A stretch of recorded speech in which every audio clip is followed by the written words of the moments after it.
이름이라고 하는 명사에는 사람이나 사물이 가지고 있는 고유한 정체성이 들어 있습니다. 그래서 명사 그 자체만으로도 들었을 때에 그게 무엇이구나 하는 그 속성과 의미가 전달이 됩니다. 하지만 사람의 손이 닿는 것마다 닳거나 아니면 훼손되듯이 명사가 사회 속에서 존재하다 보면 그 명사가 오염되거나 문화에 훼손되어서 본래 가지고 있는 명사의 그 정체성을 사람들에게 전달하지 못하게 됩니다. 예를 들어 보면 오늘날 그리스도인은 많은데 진정한 그리스도인은 많지 않습니다라고 이야기를 합니다. 그리스도인이라고 하는 헬라어 본래의 말은 크리스티아노스라는 이 말이 본래 뜻하는 것은 그리스도에게 속한 사람, 그리스도를 닮은 사람, 그리고 그리스도를 따르는 사람이라는 뜻입니다. 오늘 사도행전 본문 말씀에 그 기원에 대해서 이야기를 하고 있습니다. 그 이름이 어떻게 생겼는지, 어디서 사람들이 그렇게 불렀는지에 대해서 알려줍니다.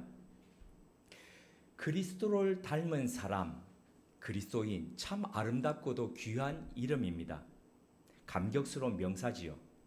하지만 2000년이 지난 오늘날 우리 사회 속에서 그리스도인이라고 하면은 사회 속에서 처음 이 이름이 불려질 때의 그런 인식으로 받아들여지지 않습니다. 그 이유는 교회 밖의 사람들이 교회 안의 사람들을 바라볼 때에 그리스도를 닮은 사람, 그리스도를 따르는 사람, 그리스도의 가르침대로 사는 사람이라고 생각하지 않기 때문입니다. 유진 피터스는 묵상하는 목회자라는 책 속에서 훼손된 명사가 본래의 의미를 강조하기 위해서 어떻게 하고 있는지를 이렇게 설명했습니다. 온전한 명사는 형용사를 필요로 하지 않는다. 형용사는 온전한 명사를 어지럽힐 뿐이다. 하지만 명사가 문화에 의해 손상을 입거나 문화로 인해 병들면 그때는 형용사가 필요하다. 그러고 보면 우리는 우리 주변에 있는 수많은 명사들이 오염되고 훼손된 그런 속에서 살고 있습니다. 그냥 교회라고 하지 않습니다. 우리 교회는 좋은 교회입니다. 선생님 그러면 어떤 분인지가 다가와야 되는데 우리 선생님은 훌륭한 선생님이세요. 이렇게 이야기해야 됩니다. 사람이 먹는 음식은 그냥 음식 자체로 몸에 도움이 되는구나, 이롭구나라고 인식되어야 되는데 건강한 음식, 유기농 음식, 무언가가 수식어가 붙어야 됩니다. 이렇게 형용사를 붙이고 있다는 것은 앞선 예를 든 이런 명사들이 대부분 우리 사회 속에서 훼손되고 오염되어 있는 상태라는 것의 반증이기도 합니다. 오늘 본문은 우리를 지칭하는 그리스도인이라는 이름의 기원을 담고 있습니다. 본문을 통해서 왜 어떻게 해서 그리스도인이라는 이름으로 불리게 되었는지를 살펴보려고 합니다. 그래서 그 과정을 통해서 그리스도인이라는 이름 앞에 참다운이라는 또는 조언이라는 형용사를 붙지 않더라도 본연의 의미를 그대로 가진 것을 어떻게 회복할 수가 있을까를 우리 한번 모색해 보고자 합니다. 안디옥 교회에서 그리스도인이라고 하는 이름으로 불렸던 첫 번째 이유가 그들이 개방성을 가졌기 때문입니다. 오늘 본문의 첫 번째가 이렇게 설명하죠. 스데반의 죽음으로 인해서 그 핍박으로 인해서 흩어졌던 사람들이 그 사람들이 다른 곳으로 가서 믿음의 사람들과 더불어서 그곳에서 세운 곳이 있었습니다. 그게 바로 교회였습니다. 유대인의 회당이라는 시나고기가 아니라 믿음의 사람들이 모인 에클레시아가 거기서부터 시작이 된 거죠. 사도행전은 수없이 많은 사람들이 흩어진 곳곳마다 그 에클레시아가 시작되었는데 그런데 유독 안디옥에서 세웠던 그 교회에서만 그리스도인이라는 이름으로 불렸다라고 지금 이야기합니다. 그런데 왜 당시 흩어졌던 많은 사람들이 다 믿음의 사람들이었는데 다른 곳에서는 그리스도를 꼭 닮은 사람, 그리스도의 도를 따르는 사람, 이라는 뜻의 그리스도인, 크리스티아노스라는 이름으로 불리지 않았는데 왜 유독 안디옥에서만 그렇게 불렸느냐? 그 이유를 지금 사도행전 11장 19절에서 20절이 다음과 같이 답하고 있습니다. 우리 다시 한번 더 읽으시겠습니다. 사도행전 11장 19절에서 20절 말씀입니다. 그때에 스데반의 일로 일어난 환난으로 말미암아 흩어진 자들이 베니게와 구브로와 안디옥까지 이르러 유대인에게만 말씀을 전하는데 그 중에 구브로와 구레네 몇 사람이 안디옥에 이르러 헬라인에게도 말하여 주 예수를 전파하니 흩어진 성도들은 실망하고 낙담해서 그냥 주저앉아 있지 않았습니다.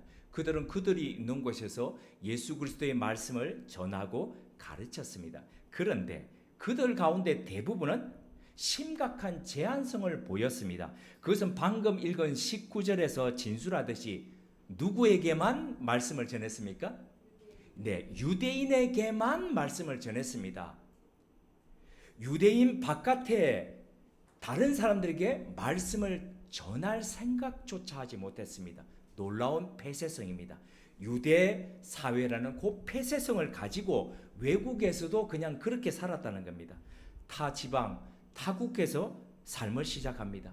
그런데 외국인들과 접촉하지 않습니다.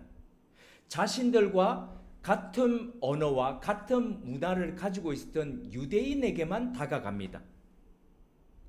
외국 땅에 살면서 현지 문화에 함께 그 사람들과 누리고 교류하고 그렇게 살아야 그 나라 사람으로 살아가는 거지 않습니까? 근데 자꾸 같은 나라 사람하고만 어울리려 합니다. 그러면 어찌 이것이 그 나라 시민으로 살아가는 것이라 할 수 있겠습니까? 몇 주 전에 스위스에 지금 거주하고 있는 한 집사님이 시민권 취득을 하기 위해서 서류를 넣고 인터뷰를 하게 되었습니다. 우리 잠깐 여기 방문했었죠. 그러다 보니까 한국에 있다 보니까 줌으로 인터뷰가 시작되었습니다. 그 여러 가지 질문들이 오가는 중에 주요한 질문 하나가 바로 이것이었다고 합니다. 당신은 이곳에서라는 게 바로 스위스 제네바에 있습니다. 이곳에서 어떤 소셜 커뮤니티에 속해서 활동하고 있습니까?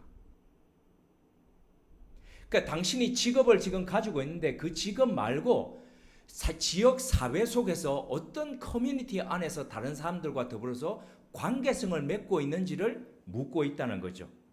그 말의 뜻은 당신이 시민으로 이곳에서 살려고 한다면은 이곳 문화 안에서 이곳 사람들과 더불어서 같이 활동하고 같이 서로 돕고 이렇게 살아야 된다는 이제 그 뜻이었겠죠.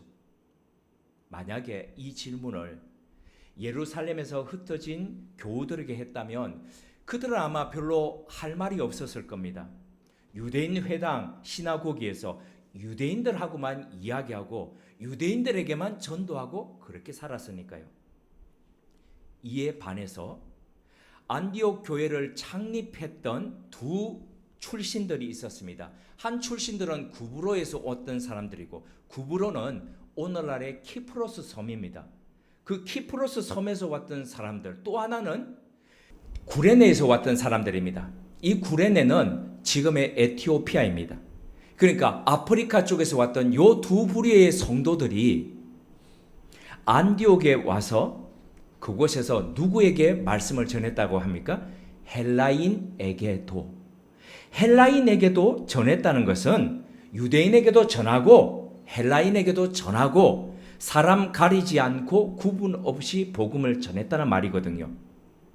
교회는 이런 개방성이 있어야 합니다.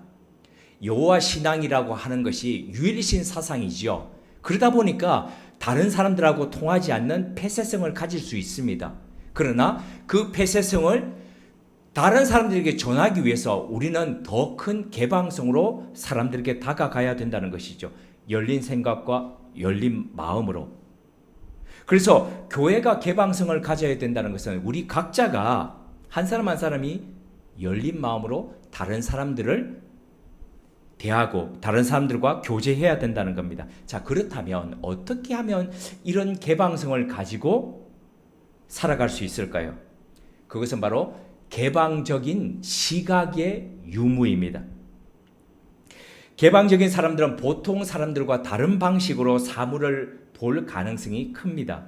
그 방식이란 양립할 수 없는 두 가지의 문제가 우리의 시각에 들어왔을 때에 충돌을 일으키겠죠. 그러면 우리는 각자는 그 중에서 한 가지만을 선택하게 됩니다. 두 눈에 각자 이렇게 들어오는데, 그런데 개방성을 누구보다도 많이 가진 사람들은 이 두 가지가 하나를 쉽게 버리고 하나만을 쉽게 택하는 것이 아니라 그 두 가지를 함께 오래도록 보면서 어떻게 하면 이것이 양립할 수 있을까를 고민한다고 합니다. 그래서 이 둘 중에 충돌하는 것을 양안 경쟁이라고 합니다. 양안 경쟁. 다른 이미지가 들어올 때 우리의 의식 속에 이 두 가지 이미지 중에서 한 가지가 서로 차지하려고 경쟁을 하는 것이죠. 앞서 말씀드렸듯이 이런 경제 속에서 개방적인 사람은 어느 하나가 쉽게 우세성을 띠지 않도록, 너무 한쪽이 선택적으로 자리 잡지 않도록 조화를 이루면서 다가가게 된다는 것이죠. 피카소가 대표적으로 그랬다고 합니다. 세상을 바라보는 방법에 대해서 정해지지 않게 그렇게 갔다는 것이죠. 그래서 어느 날 길을 가다가 1930년이었는데 길을 가다가 남들이 그냥 파리에서 버려놓은 자전거가 있었는데 다른 사람들은 쓸모가 없구나라고 지나치는데 그는 그 자전거를 가져와서 자전거 안장과 자전거 핸들 딱 두 개를 떼가지고 붙여가지고, 그러니까 자전거 안장이 이렇게 생겼죠. 그 위에 자전거 핸들이 이렇게 생겼죠. 이것을 붙여가지고 벽에다 딱 걸고 그것을 이름하여 황소머리라고 붙였다고 합니다. 그의 사후 나중에 시간이 지나고 난 뒤에 이게 어마어마한 무려 300억에 가까운 금액으로 낙찰될 정도였다고 하지요. 우리가 볼 때는 그냥 버려진 자전거였는데 우리 생각에는, 우리 기존 생각에서는 도저히 열려지지 않는 거였는데 그는 또 다른 방식으로 그렇게 보았다는 거죠. 그래서 어떻게 당신은 그럴 수가 있었냐라고 했더니 그는 어린아이가 낯선 세상 가운데서 다가가는 것처럼 그렇게 가기 위해서 언론, 내가 배웠던 것을 잊어버리는 거죠. 잊어버리게. 그래서 자신만의 스타일을 찾기 위해서 때때로 오랜 칩거 속에 이렇게 들어갔다고 합니다. 그래서 다시 나왔을 때는 어린아이가 가진 호기심처럼 그렇게 다가갔다는 거죠.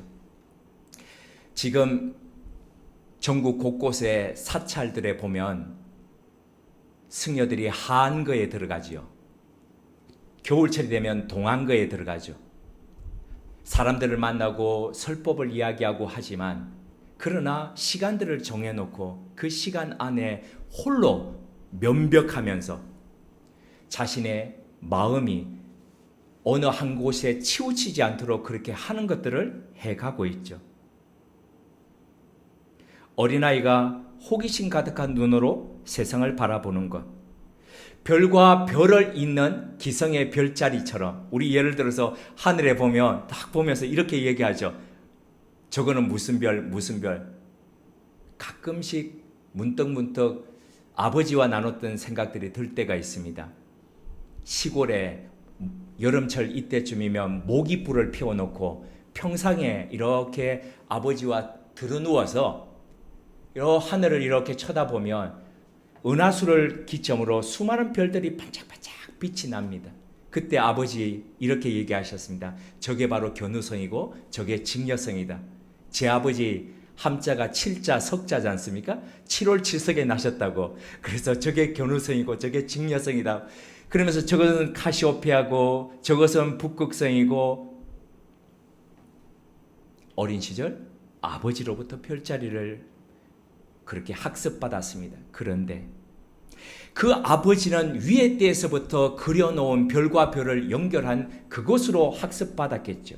그러나 호기심이 많은 어린아이는 기존에 그려놓았던 별과 별을 잇는 선이 아니라 새롭게 그으면서 저것은 나만의 별이야.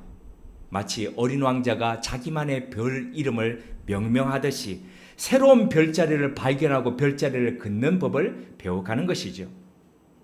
오늘 밤에 한번 별자리를 한번 밤하늘을 올려다 보십시오. 물론 도심의 이 밝은 불빛 속에서 잘 보이지는 않겠지만, 선명하지는 않겠지만 아득한 점 너머에 빛을 내고 있는 별들이 그래도 보일 겁니다. 우리에게 새로운 별자리를 그릴 수 있는 기회가 있습니다. 어떤 별과 어떤 별을 이어서 나만의 별자리를 그려 가실랍니까?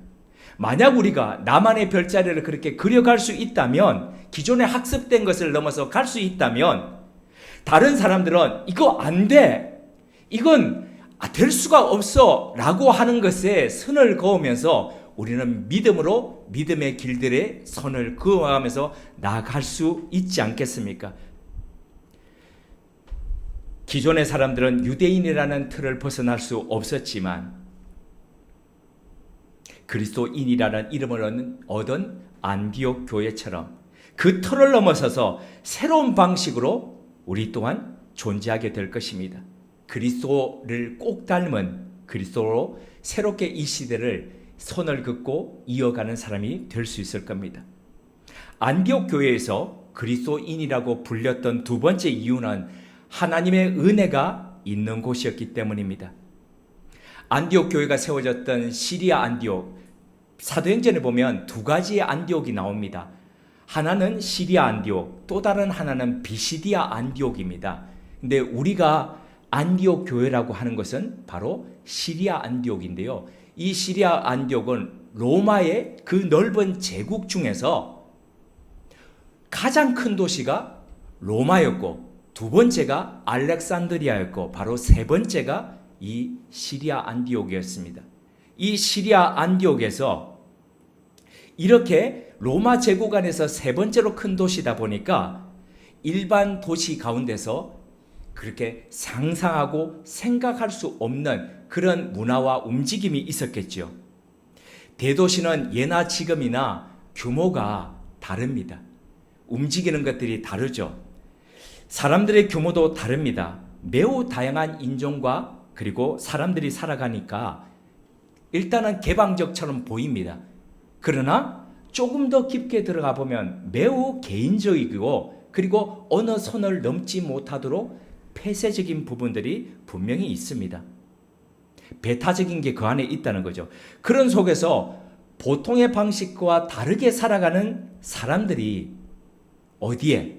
안디옥 교회 교인 가운데 있었다는 겁니다. 그래서 주변의 사람들이 그들이 살아가는 모습을 보면서 충격을 받았다는 거죠. 도대체 뭘까? 쟤네들은 왜 다르게 살아갈까? 저렇게 살아가면 안 될 것 같은데 그런데도 그렇게 기쁘게 살아간다는 거죠. 예수 그리스도의 도를 따르면서 예수 그리스도의 말씀대로 살아간다는 것은 다른 사람들을 이기면서 나만의 방식으로 그렇게 살아간다는 것이 아니라는 것을 우리 알고 있죠. 때때로 손해볼 것 같지만은 그것을 선택하는 거죠. 그런데도 불구하고 끝끝내 어떤 면에서 보면 승리해 가는 것이죠. 그리스도 안에서. 그래서 이를 지켜보던 사람들이 그들이 전하던 도를 받아들이기 시작합니다. 교회가 점점 흥왕해 갑니다. 이 소문이 예루살렘에까지 들려옵니다. 유대주의의 편협성을 넘어서지 못했던 이 사람들이 입장에서 볼 때는 야, 대단하다. 어떻게 저기에서 저렇게 해갈까? 그래서 이 소식을 들었던 예루살렘 교회가 사람을 파송합니다. 가서 확인하고 감독하고 지도하라는 것이죠. 누구를 보냈을까요? 바나바를 보냈습니다. 위로의 아들, 격려의 아들, 요셉이라고 불렸던 바로 그 사람이죠. 착한 사람이었고 성령과 믿음에 충만했던 사람이었다고 뒤에 보면 설명하고 있습니다. 이 사람이 22절에 보니까 안디옥에 도착해서 가장 먼저 확인했던 것이 바로 하나님의 은혜였습니다. 그곳 가운데 하나님의 은혜가 충만한 것을 확인했습니다. 일전에도 우리 같이 확인했듯이 이 은혜라고 하는 것이 카리스죠. 카리스 또는 카리스마, 여기서 다 왔다고 말씀드렸습니다. 교회 내에서 참 많이 사용합니다. 우리 교회에서는 별로 사용하지 않습니다. 일반 교회에서는 예배 마치고 난 뒤에 늘 나가는 앞부분에 목회자들이 이렇게 도열해서 서 있으면은 나가는 교우들이 다 인사하면서 은혜 많이 받았습니다. 이러죠. 은혜 많이 받았습니다. 은혜가 많이 받았다. 아니, 무슨 은혜입니까? 그분들은 이제 이럽니다. 감동 많이 받았다. 이거에 이제 은혜 많이 받았습니다. 이렇게 이제 얘기하는데 실은 교회에서의 은혜의 주체는 목회자가 아니지요. 누가 주체입니까? 하나님이 주체입니다. 하나님이 주어이신 거죠. 그 하나님이 주시는 게 바로 그걸 느끼고 그걸 깨닫는 것, 그게 바로 은혜이죠. 성경 안에서 우리가 은혜를 잘 이해하기 위해서는 그 은혜와 대척점에 서 있는 것을 잘 이해해야 됩니다. 그게 뭐냐면 바로 공의입니다. 공의. 하나님의 공의 또는 정의라고 하는 바로 이 개념입니다. 이 개념을 플라톤과 아리스토텔레스는 일찍이 justice, 정의라는 개념으로 써왔습니다. 그래서 플라톤에게 네가 말하는, 당신이 말하는 정의는 무엇입니까? 라고 이야기한다면 그것은 바로 균형과 조화였습니다. 그래서 그 법원 같은 데 가면 정의의 여신이라고 하는 사람이 이렇게 천칭을 들고 있지 않습니까? 저울을. 그 천칭이 이렇게 기울어지지 않았죠. 그대로 수평을 이루고 있습니다. 그리고 눈을 감고 있는 거죠. 사람 가리면서 보지 않겠다는 거죠.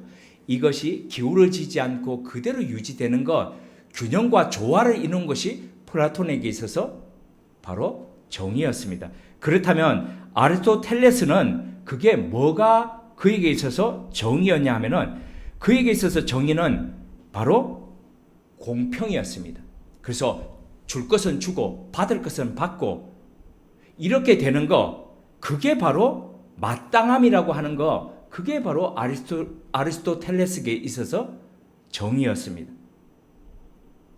그래서 사람들은 늘 플라톤과 아리스토텔레스가 이야기했던 이 정의와 공평, 마땅함이 이 땅 가운데 편만하기를 원했다는 거죠.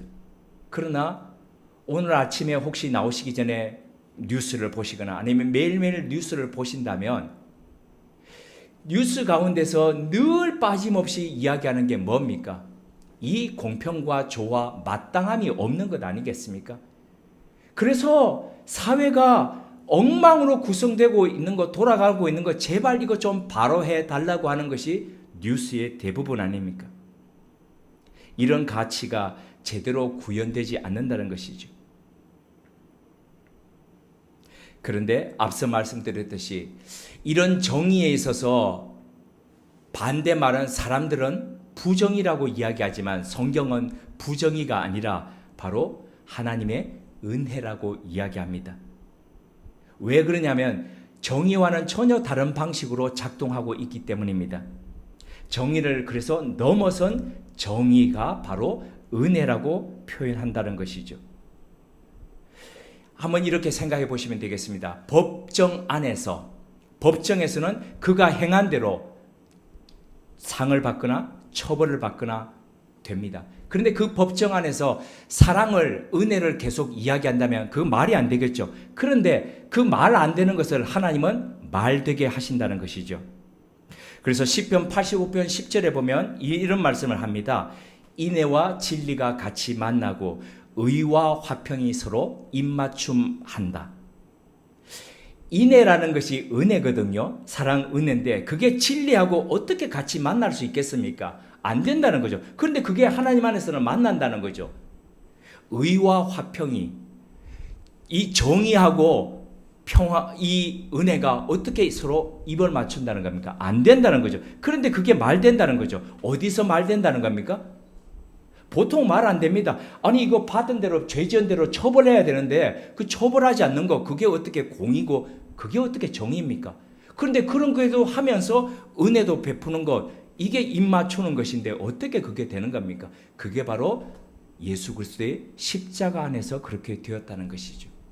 마땅히 죽어야 될 죄인을 살리기 위해서 하나님의 아들을 대신 대속물로 죽이시면서 그 아들을 통해서 다른 사람들을 용서하고 다른 사람들을 품는 것, 바로 그 아들을 죽임으로써 사람들을 살리는 것, 이것이 바로 의와 화평이 입맞추는 것이 하나님 안에서 일어났고, 이것이 바로 하나님이 행하시는 바로 공의고 정의라는 것이죠. 그래서 이를 요한복음 1장 16절은 이렇게 선언했습니다. 이런 상태를 우리가 다 그의 충만함 한 데서 받으니 은혜 위에 은혜라. 안디옥에서 바나바가 확인했던 것은 바로 이것이었습니다. 예수 그리스도의 충만함에서부터 흘러나오는 그 은혜가 안디옥 교회 안에 가득하고 있더라는 겁니다. 교회는 하나님의 은혜가 흘러나오는 곳이어야 합니다. 아무리 넓고 큰 저수지더라도 개울에서부터 물이 흘러들어오고 계곡에서부터 흘러오고 하늘에서부터 비가 내리지 않으면 그 넓은 저수지는 바닥을 드러냅니다. 벌써 장마가 지난 지 얼마 되지도 않았는데도 불구하고 강원도에 있는 저수지들에서 바닥을 드러낸다는 그런 뉴스들이 나오지 않습니까? 유입되지 않으면 아무리 큰 저수지더라도 그 물들이 빠져나가고 그리고 난 뒤에 바닥을 드러내고 갈라지고, 그러면 그 넓은 저수지에는 아무런 물고기도 살 수 없다는 것이죠. 그리스도인의 삶도 마찬가지입니다. 내가 10년을 믿어왔건 20년을 믿어왔건 아니면 내가 3대를 믿어왔건 간에 하나님의 은혜가 날마다 내 안에 유입되지 않으면 살아날 수가 없습니다. 살아나기 위해서 하나님의 은혜의 물결이 내 안에 계속 유입되어야 한다는 것이죠. 그렇다면 어떻게 해야 하나님의 은혜가 매일매일 우리의 삶 가운데 유입될 수 있을까요? 흐르도록 할 수 있을까요? 중요한 것 중에 하나가 바로 하나님 그분의 말씀 앞에 서는 것입니다. 아유, 또 말씀이냐고? 네, 말씀입니다. 성경을 체계적으로 날마다 조금씩이라도 읽는 습관을 그래서 들여야 하는 겁니다. 흔히들 사람들에게 아니 왜 성경 읽지 않습니까? 이러면 너무 바빴어요. 성경 읽을 시간이 없어요 라고 이야기합니다. 맞습니다. 틀린 말 아닙니다. 우리의 삶이, 현대인의 삶이 너무 바쁩니다. 너무 바쁘게 돌아갑니다. 그래서 리처드 포스트가 이렇게 이야기했습니다. 현대인의 삶을 갉아먹는 세 가지의 대적이 있다. 그 대적이 뭐냐면은 첫 번째가 시끄러움이고, 두 번째가 조급함이고, 세 번째가 혼잡함이다라고 얘기했습니다. 시끄러움, 조급함, 혼잡함. 너무 바쁘기 때문에 우리 조급함을 가져서 차분히 그분의 말씀 앞에 서지 못합니다. 그래서 주님과 함께 걸어가는 동행의 삶을 누리는데 큰 방해거리가 되지 않을 수 없습니다. 혹시 너무 바쁘게 살고 계시지 않습니까? 그래서 많은 것을 놓치고 살지는 않습니까? 요즘 이거 위에 층에 준비한다고 막 허겁지겁하면서 온통 이 여유가 없는 저를 향해서 지금 하는 질문이기도 합니다. 만약 우리가 경험하고 있는 이 세상과 문화와 삶과 신앙의 피상성을 탈피하기 원한다면, 그래서 내가 정말 참다운이라는 그 말을 형용사를 붙이지 않더라도 설명이 가능한 그리스도인으로 살기를 원한다면 우리는 날마다 하나님의 말씀 안으로 깊이 들어가야 합니다. 그 안에서 침묵하고 묵상하면서 그 안에서 흘러나오는 은혜의 그 물결이 우리 내면의 저수지에 채우도록 그렇게 해가야 합니다. 성경에 나오는 수많은 영적 사람들의 특징은 단 한 가지였습니다. 그들은 늘 하나님의 그 말씀에 귀를 기울였다는 이 단순한 한 가지가 그들을 그 시대의 수많은 사람들과 다르게 했습니다. 모세, 여호수아, 사무엘, 이사야, 예레미야, 다니엘, 그리고 예수님에 이르기까지 하나님의 말씀에 귀를 기울이지 않았는데도 불구하고 그렇게 하나님의 은혜를 누리면서 살았던 사람은 단 한 사람도 없습니다. 하나님께서 특별히 그들에게 말씀하셨던 것은 그들이 특별한 능력을 가져서가 아니라 그들이 날마다 특별한 시간을 갖고 하나님 그분 앞에 섰기 때문에 가능했던 일입니다. 그렇다면 오늘 우리는 어떤 모습으로 하나님의 말씀 앞에 그 은혜, 카리스 앞에 하나님의 은혜를 기대하며 서 있어야 할까요? 안디옥 교회에서 그리스도인이라 불렸던 또 다른 이유들이 있습니다. 그 이유는 다음 주에 나누도록 하겠습니다. 함께 기도하시겠습니다. BTS, 아미, 블랙핑크, 뉴진스 등 대중문화는 명사 그 자체로도 온전함을 갖고 있습니다. 하나님, 반면 기독교 신앙의 명사들은 문화에 의해 손상을 입거나 병들어 불필요했던 형용사를 붙이고 있습니다. 더 이상 교회는 사람들에게 호감이지 않기에 진짜 좋은 교회라고 해야 합니다. 예수 그리스도를 닮은 사람들이라는 의미의 그리스도인은 참 그리스도인, 신실한 그리스도인이라는 식의 수식을 받아야만 겨우 다가갈 수 있을 정도입니다. 이런 시대와 문화 속에서 교회와 그리스도인이 어떻게 시작했는지를 보게 하심으로 그 순전함을 사모하게 하시니 감사합니다. 우리의 교회를 비롯한 이 땅의 교회들이 안디옥 교회를 창립했던 구브로와 구레네에서 온 성도들처럼 열린 마음으로 사람들을 대하고 사람 구분 없이 복음을 전하는 개방성의 사람들 되게 하옵소서. 또한 하나님의 은혜가 흘러넘치는 교회 되게 하옵소서. 모습은 큰데 물이 말라 바닥을 드러내는 저수지가 아니라 하늘의 비와 골짜기의 물들을 끊임없이 유입되는 은혜의 저수지 되게 하옵소서. 그 충만함으로 하늘의 은혜가 주변으로 쉼없이 흘러가고 스며들게 하는 하나님의 통로 되게 하옵소서. 그리하여 저 교인들은 그리스도의 교회, 그리스도인이라는 그 한마디 명사로도 설명이 되게 하옵소서. 예수님의 이름으로 기도드립니다. 아멘.